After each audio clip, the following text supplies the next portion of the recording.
אני חובש כיפה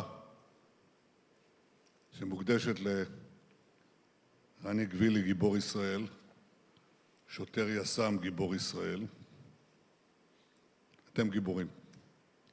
ואני מבקש ממך, איציק, להדליק את הנרות על כל ברכה. ברוך אתה, אדוני אלוהינו, מלך העולם, אשר קידשנו במצוותיו וציוונו להדליק נר של חנוכה. ברוך אתה, אדוני אלוהינו, מלך העולם, שעשה ניסים לאבותינו בימים ההם, בזמן הזה. ברוך אתה, אדוני אלוהינו, מלך העולם, שהחיינו וקיימנו והגיענו לזמן הזה.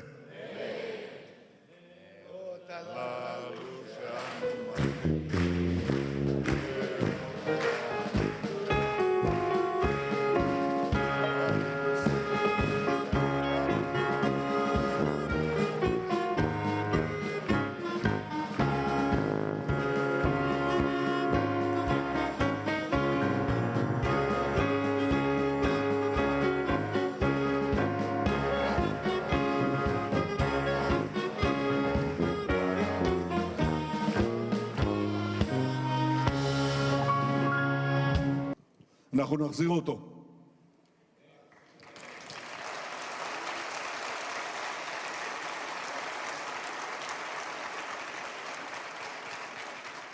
אנחנו נחזיר את רני כפי שהחזרנו 254 מתוך 255 חטופינו.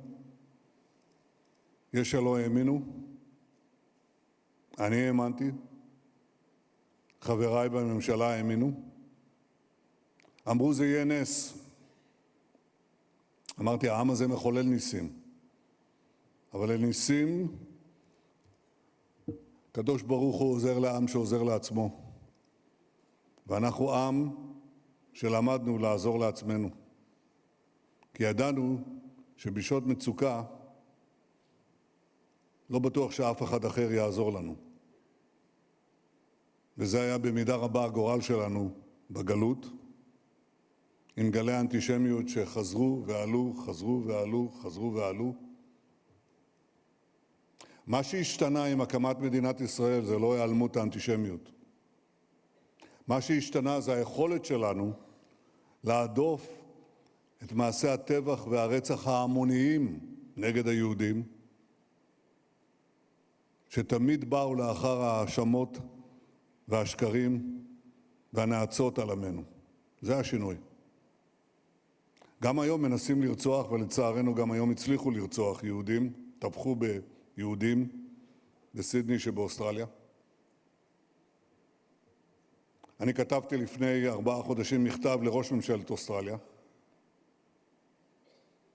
ואמרתי לו, המדיניות שלך מעודדת טרור, היא מעודדת אנטישמיות.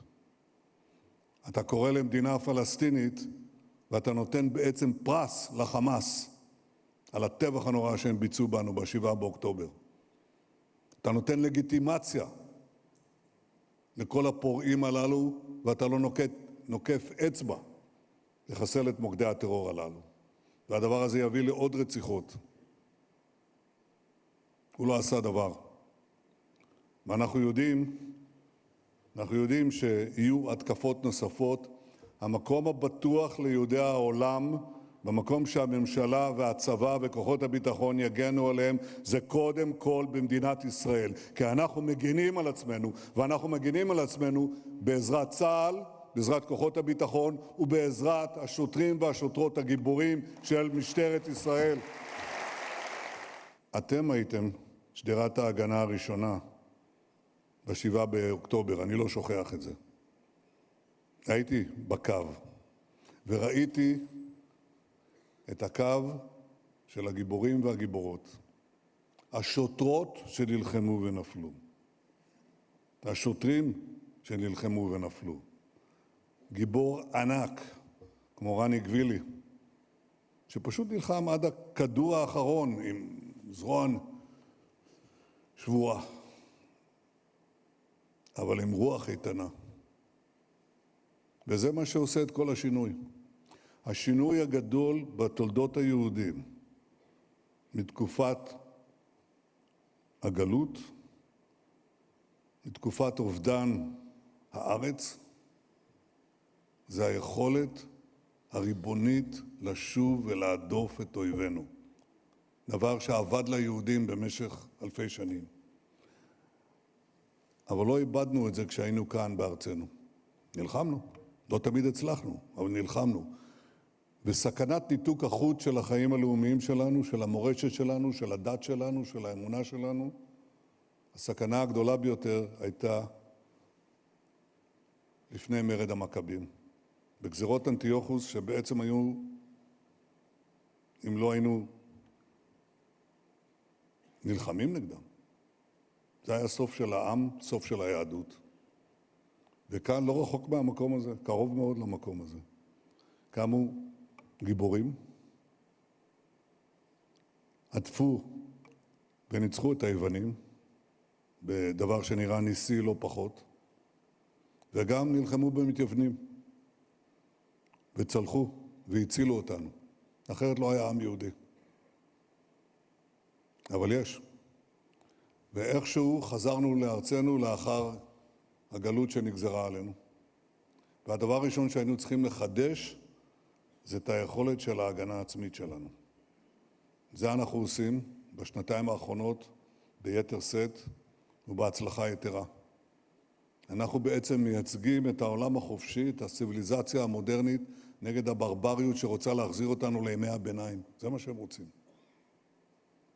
וכמו בימי המכבים הם משתאים, איך מעטים מול רבים, אנחנו מדינה של כ10 מיליון, מול האויבים שרק עכשיו נלחמו בנו כ200 מיליון.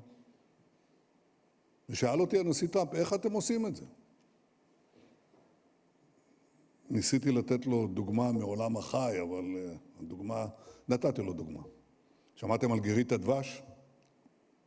לא שמעתם על גירית הדבש?